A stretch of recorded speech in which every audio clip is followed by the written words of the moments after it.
Good morning, Faces families. Welcome back to another edition of Faces Friday. I'm Jacob Hackett. As, as we approach the end of January and warmer weather starts to come into South Jersey just before a blizzard hits this weekend, I'm here today with a guest from the Heart of Surfing program. Here to tell us more, please welcome Ralphie Scout Varela Urizar Jr. Thank you, Ralphie, for being here. Thank you for having me, Jacob. So, Ralphie, for the viewers that don't know you, because I just met you a few minutes ago, tell people more about you. So about me is that I am autistic. I'm also a Mexican immigrant. I was born in Mexico, but I mostly had my entire life was mostly in the United States of America, up in Pennsylvania, specifically in Bucks County. Um, on top of that, I'm also part of the LGBT community, but the other thing too that about me is that I have undiagnosed ADHD, undiagnosed OCD, but I do believe that those disabilities are actually abilities. There are times where I do have my struggles when it comes to those, but there's a lot of contributions that go into that, and I think people um, forget this. For some of us, those things are actually like superpowers. On top of that, I'm just a regular, a 24-year-old guy. I go to Temple University. I study media studies and production along with marketing. I work with Temple's football team, so I'm hoping to be back with the team this fall. And I do regular everyday stuff. I go out with friends. I like football. I like baseball in a way. I love basketball. Basically, I'm all about sports. I'm definitely more outgoing kind of person. I don't like being home. I like to be around with people. I like to be around the community. I like to try new things. I like to take risks. I'm just I'm easygoing, but at the same time, I like to consider myself that I'm very exciting. Uh, yes, we come from very similar backgrounds, Ralphie, because um, we enjoy community, and if that's what you thrive on, this Mhm. pandemic, much like me, has played a big part on your life.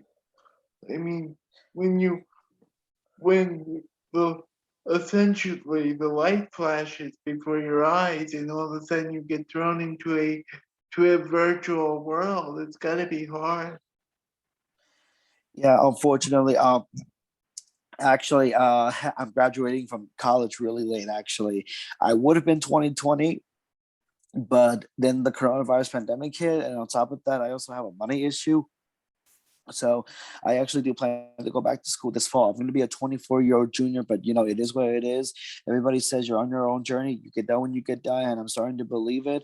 The whole idea of only 4 years being done at 22, 23 seems like the it seems like the only way. That's how it is in pop culture. That's when I guess a majority of people get done, but I'm starting to realize even more that people get done within like 6 years or 5 years, even 8 years. So the whole 4 years thing is actually starting to become less common, and more commonly people are graduating late. On top of that, I can't do virtual because I get burned out very easily. I need to be in the physical classroom in order to learn. I need presentations. I need class engagement. I also need, I need the people as well. Um, the environment of school, because the problem with having, virtual learning while at home, it's not the same. It's too comforting, and I get distracted very easily, and I just can't concentrate. So it's, someone like me, like, I need the classroom. And I'm an autistic person that happens to really like big classrooms. I've taken classes with over 200 kids in one class, and that's one of the things that makes me comfortable, is the big lecture halls. I thrive on big lecture halls, big classes, big environments. Like, that's one of the reasons why I even picked Temple in the first place. And on top of that, working with sports teams, obviously, the coronavirus pandemic really took a hit on that too, because I'm more of a physical person, so the pandemic actually has been sort of it's been a nightmare in a way. Um, oh, don't get me wrong there. It's been not just you, it's been a nightmare for everybody. Um, you mentioned to me in the open that um, you were born in Mexico. Tell us, I mean, that's just fascinating to me. Tell me, Ralphie, what was that like? So I was born in Mexico, but I moved here in the USA when I was only 2 years old, and so I don't remember it at all. Oh, okay. So like the thing about me, and this is I think what makes me stand out, is that I don't have an accent. I didn't start relearning Spanish until I was 16 years old. So and the thing too is that I actually didn't grow up eating Mexican food. I didn't grow up listening to that many Mexican music, and I do, but um and it's also despite me like not knowing Mexico, not being in Mexico, I'm still proud to be brown. I'm still proud of my heritage. I know my roots. I'm currently relearning Spanish, and my Spanish is definitely getting better. I've worked with many Hispanic Latino immigrants, in kitchens before. So even though I don't, I haven't really celebrated the culture as much, I do know about it. Like Dia de los Muertos, Day of the Dead. Um, I'm learning more about, I guess how Mexico works, even though I'm not there. But learning about the government, learning about the people, trying to understand the culture. But with me, um, my father came to this country, for the better life, of course, and I think I'm making him proud because I'm staying out of trouble. I'm remembering my roots. I take care of my family. I help pay with the rent. I'm trying to go back to school. I love America. I also love Mexico. Mexico used to be part of America a long, long time ago. You know, English and Spanish are the top two most popular languages in the United States of America. The third Yeah. one is French, and but even though I don't, um, I do hope one day to be, to become a naturalized American. Who know? I don't know when that will be. I do hope that that will happen soon. Um, I um, I will always try my best to learn. I want to learn. Not just about culture too, or about language, but also just about people as well. Like why people think the way they are, who they are, why they are, and even about me. Um, I bump into some folks here and there about, why are you this or why are you that, or do you think this way? At the end of the day, it's just about who I am. I came to this country for a better life. I love pizza. I love cheeseburgers. I even love tacos as well. I love tacos. I love certain Mexican treats, certain Mexican snacks. Starting to watch movies in Spanish subtitles, or actually having the audio in Spanish. But on top of that, like I'm also just very happy to have what I have, and to remember my roots and to remember my culture. And I'm hoping one day to visit Mexico again, because it's been about 19 years since the last time I've been to Mexico, actually. Yeah, and for viewers watching this, despite the pandemic has nothing to do with what I'm going to say. But what Ralphie is trying to tell you, and what I'm trying to tell you, is you're never too old to learn. Never stop learning. Ralphie is the perfect picture of a learning student, because of the pandemic. He's had to extend his education, and I mean he's doing that. So Ralphie, uh, it's wonderful what you're doing. my next question is, what you mentioned to me, LGBTQ community. What are you doing in the community in regards to that? What are your hopes for the future? Um, so I can't in October of 2020, I came out to just very few friends, including my mom. And then in and then in 2021 of October, the day after my 24th birthday, I actually came out entirely to everybody. Um, it was a little bit of a hard process because, it would the reason why it was hard for me was because a lot of people say, things like, you don't seem like a gay guy or you don't sound gay. But like, again, I don't have to be a certain way to be something. Just like how I'm also Mexican, I don't have to wear like a certain, talk or sound or wear a certain thing to be Mexican. You know what I'm saying? So when I came out as gay, one of the reasons why it was also difficult was also because, I was I grew up working with basketball teams, wrestling teams, football teams. So, I thought I was scared that people would thought it would be a little bit weird if that I joined all those teams, and the fact that I'm also a gay man. But you know I was worried of how my team or the friends that I made through sports teams would feel, or how they would think, or how they were interpreted.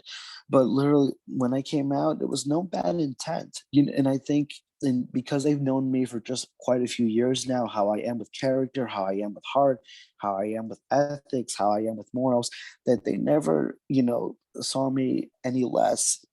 So I'm very thankful about that. I'm very and even so I am a person of faith. I am a Christian. So there's also the the contributions of that. But like, I also believe that and in no way am I trying to force someone into religion. In no way am I trying to force someone, shove my beliefs into somebody. This is just me talking. This is me talking about my life.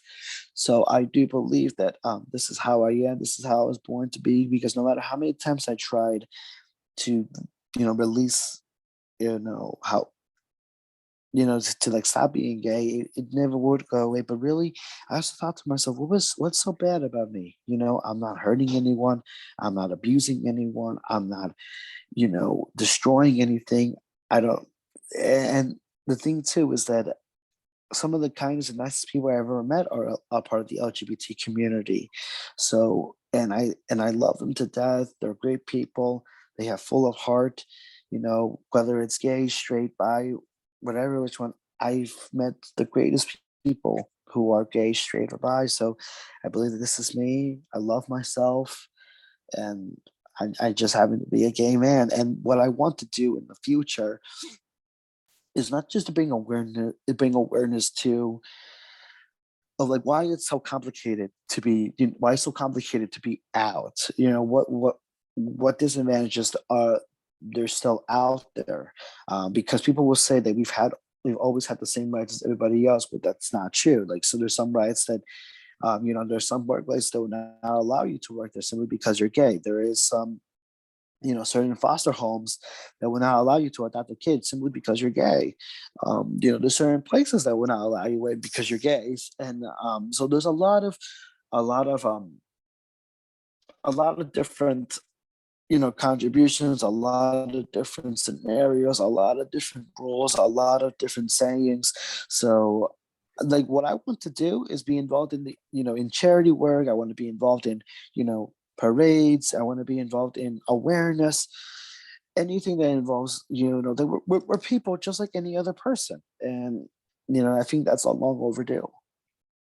Of course, Ralphie, I'm behind you 100% because there needs there needs to be a voice such as yours.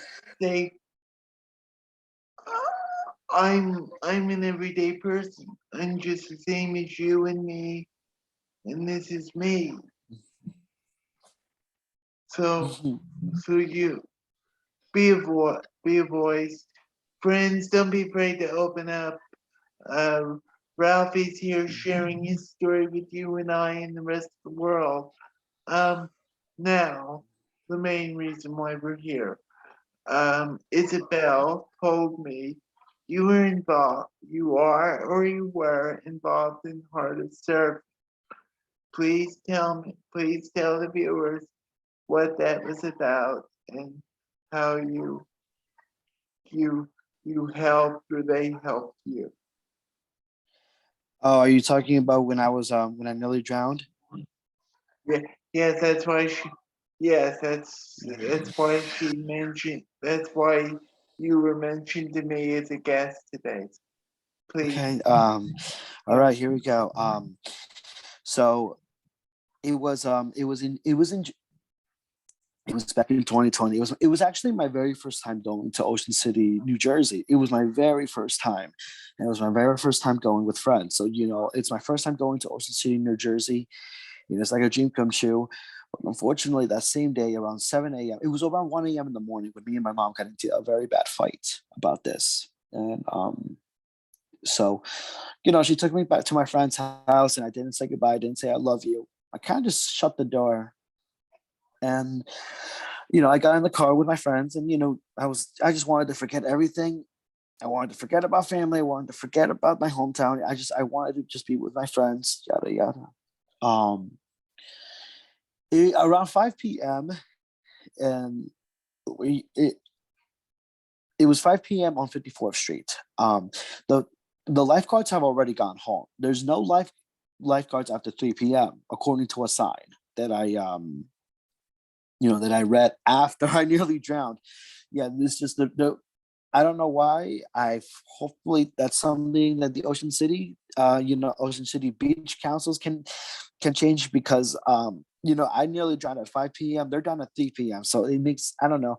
I guess it's like a safety, at your own risk thing. Um, when I nearly drowned, I just wanted, I looked at the waves. For so long I was so curious about, what it's like to swim that far. I wanted to, face my fear.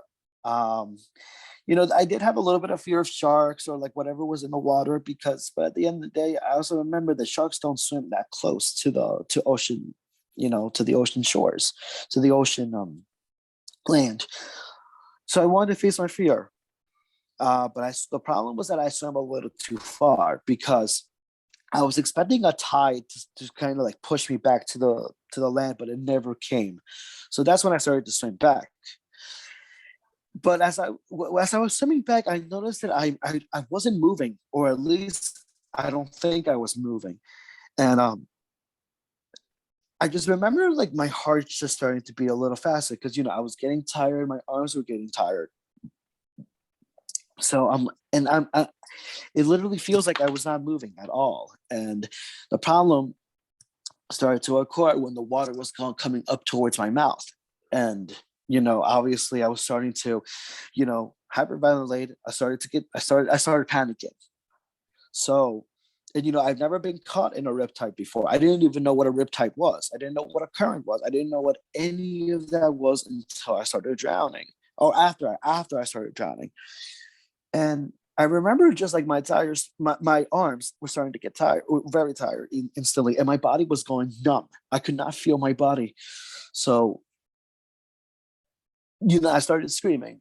And that's when those six kids heard me first. It was the kids that heard me first. And these kids are younger than 12 years old. They were at least like 11, 10 years old, and they heard me screaming. I was able to swim back a little more, but again, this is when my arms were starting to get tired. I was on top of a tide, but the problem was that I couldn't get myself down from the tide. And one of the brave kids, was able to, grab me by the arm. Um, so I was able to swim a little bit back, but it was very slow. And luckily I got caught in one tide that was able to kind of push me a little bit, but not as much. And by the time I was already on top of a very high tide, I was already numb. I was already, very, out of breath. I was already hyper ventilated. I was already overstimulated. I was all very, mentally, emotionally, and physically tired. So, and on top of that, I have the water coming up to my mouth. So it's also panicking too. So like it was very hard to concentrate. It's in but I do remember the scariest parts. And the kid that swam to me, he grabbed me by the arm. I wish I got his name, but he was younger than 12. He was younger than 12. So I have he gives me hope that there's still hope for the world. Um, and then, the surfer whose name was Cole Scott, that was his name. I found his mom. I found his Facebook. Some, got the help from, the Ocean City, New Jersey community. So that's a good thing too. And he threw his surfboard at me. His surfboard was tied to his ankle, and I'm like, "Thank you." He told me to keep kicking, and I grabbed my, and we all got out safe, even the kid. I put my arms on his surfboard, and I said, thank you," and I told him that I believe in Jesus, and then he said, "So do I." And I still remember it. He got his arms onto the board, and so did I. And we were kicking. I thanked the Lord. I started praying. I'm like, Lord, thank you so much for sending the surfer. Thank you so much for giving me another chance of life. You are the King, and in Jesus' name, Amen. And that was like a redemption. Like the fact that I nearly died, the fact that I still think about the what ifs. I still think about the what ifs, Jacob, because have these kids not been there, have the server have not been there, I would have died. That would have been it. My lifeless body would have just been out there in the ocean, you know, wondering if somebody will ever find it. And, I still think endlessly about what could have happened if they weren't there. Because, even prior to that, I used to be so full of hate. I used to, call people this word, call people that word, this person is such a this person is such a that. This near life death experience has helped me in a way. And it's a shame, again, and I even wrote this in the Facebook post, that it's a shame that nearly took a death experience to change my ways. But I am actually thankful for the aftermath. It was definitely not something I wanted. Um, it wasn't ideal, but I'm glad it happened. But it's those kids that give me the next hope for the next generation. But it's also the surfer who, he did one action and it saved my life. So now I'm hoping that I can save somebody else's life too, whether it's a small or big thing. Um, and one of the things too, that when I become a naturalized American, I would like to maybe join the National Guard to save people from drownings, hurricanes, avalanches, wildfires, tsunamis, hurricanes, typhoons, severe storms. Like this has given me another chance of life, Jacob. And at the time, I hated being autistic. I tried so hard to hide being gay. I had a lot of anger in my heart. I had a lot of grudges and a lot of animosities towards other people. And even then too, I would have these random urges, these random angry urges. I would get so annoyed so easily, and sometimes I still do to this day. I still have a lot of struggles that I need to work on. But what this has taught me even more is that any day can be our last day. And for so long I hated being autistic. I hated myself. I thought I was a problem. I thought I was a burden. This near death experience realized too that, and I used to be suicidal. I actually used to be suicidal, and I used to have severe, very severe depression and anxiety.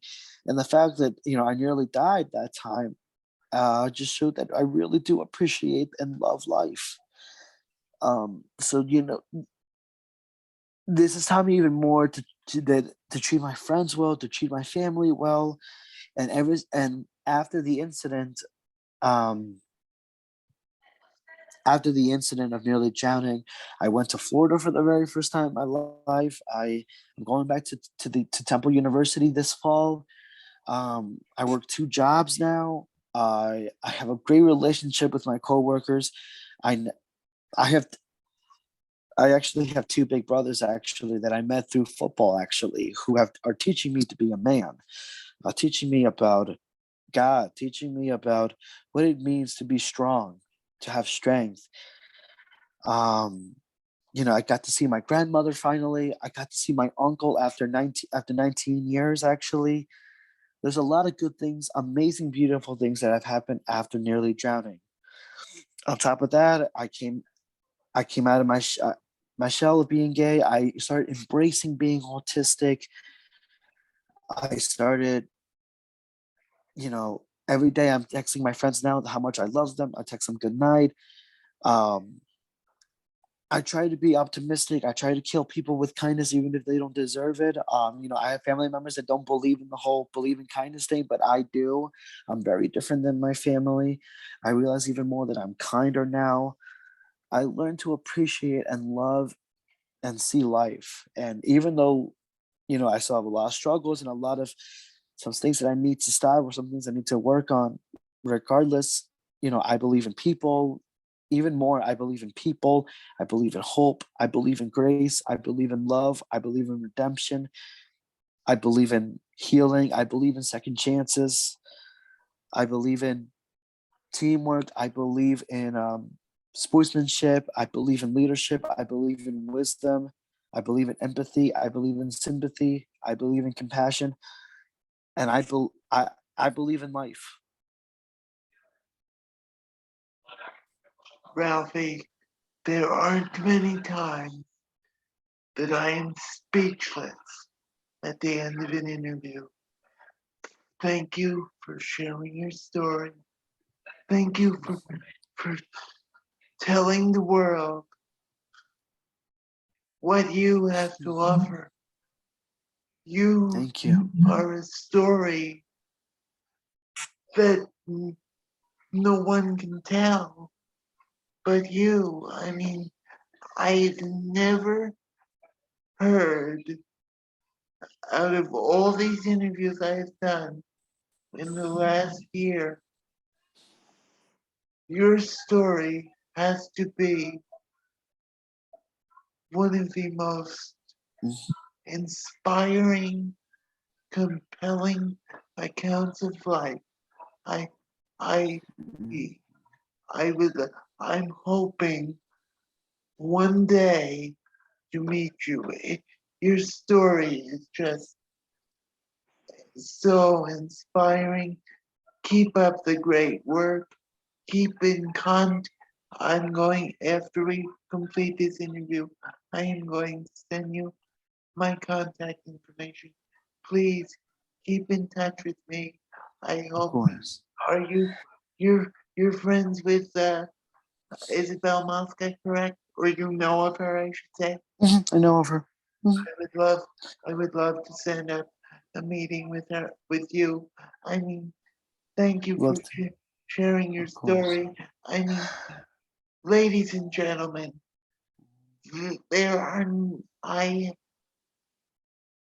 uh, if you would like more information on anything Ralphie has talked about today, if you would like to talk to him personally, I would be happy to help you. I mean, this is one of the most inspired. If you wanna, if you wanna do good in the world, you're looking at someone who had to live a near death experience, and now look at him. He's he's hoping to help people in the National Guard, and sadly, in a world of today, you hear stories on the news. You hear you hear stories about avalanches out west. You need someone with compassion like Ralphie to say, okay, I want to help people. So, Ralphie, uh, I have no words to say, but thank you Um, for sharing your story. of course, Jacob. And actually, before we wrap it up, can I say one last thing to the audience? Of course, Mhm. you have the floor. All right. To all the people listening to this, as a Mexican gay immigrant, I've been called racist slurs. I have been called, a lot of derogatory terms. I am guilty of doing the same thing. I've been spit on, I've been kicked, I've been called, this name, this name. I've been told to go back to Mexico. I've been told, I've been made fun of my skin color. I've been embarrassed in front of friends. I have been, left out, alone. I've been picked on before. It does hurt. Words do hurt. For so long, I've also tried to, hide my feelings as well as a man with the whole, don't be a man, men don't cry thing. But that's not true. As men, and whether we're man or woman, we all have feelings at the end of the day. And it's so easy to get caught up in those. It's so easy to hold grudges. It is so easy to hate. It's so easy to blame others. But what I ask for you to do is is to look at yourself in the mirror and know who you are. Um, for the longest time, I didn't have friends. I didn't have a consistent group of friends. I didn't really have that many role models in my life. So the reason I am today is because of the kind of people that I engage with or who I am around with. And I am with people that lift me up. So what I advise you to do is be with people that lift you up. Don't judge a book by its cover. I know it's cliche, but I recommend be with people that you trust, that care about you.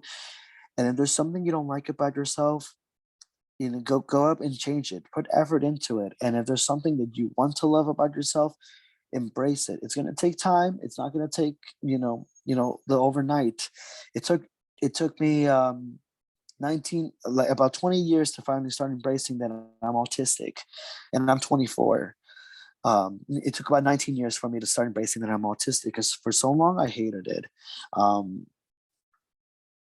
it all takes time, but when you see your abilities, when you see what you can do when you get out of bed, when you see what you can do when you go into a classroom or go into work or go into the coffee shop, you'll see so much growth, you'll see so much development, you'll see so much maturity, you'll see so much ethic, and you'll see so much heart that you put into even, working as a cashier or working in a warehouse, working in a coffee shop or being a janitor or working your full-time job or working a job that your working a job that your degree requires. And anything you do takes effort. And on top of that too, I hope you realize too about about who you are as a person. So, don't be afraid to try new things. Don't be afraid to take risk. And on top of all, forgive. Forgive yourself, forgive others. Don't hold people with grudges because it's never good to have hate in your heart, because that's what I did. And this near death experience has taught me not to hold any more grudges. And sometimes I do still accidentally do that, but I'm trying to move on past that, pass by that, to live with love, to live with life, to live with grace, to live with heart. So please do not live with hate or anger in your heart, because no one wants to be around a person like that. And I know it's complicated, but I'm hoping and hope and pray that you will release that and turn that into something beautiful, into something gracefully, into something spiritually, and into something amazing. Hate is an ugly thing. And I hope that you do not hold that in your heart, because there's so much more to you than you think. There's so much more to your character. So I hope and pray that you forgive. Please forgive like me. Forgive those that have done you wrong, and forgive yourself, and to step forward into a better and new tomorrow. So thank you. Ralphie, ladies and gentlemen, give it up for Ralphie. This is, I'll say it again. I am speechless. Your story, Ralphie. Mhm. Thank you. Uh, thank you. Don't go away. If you have time, I have to ask you a question. I'm going to stop this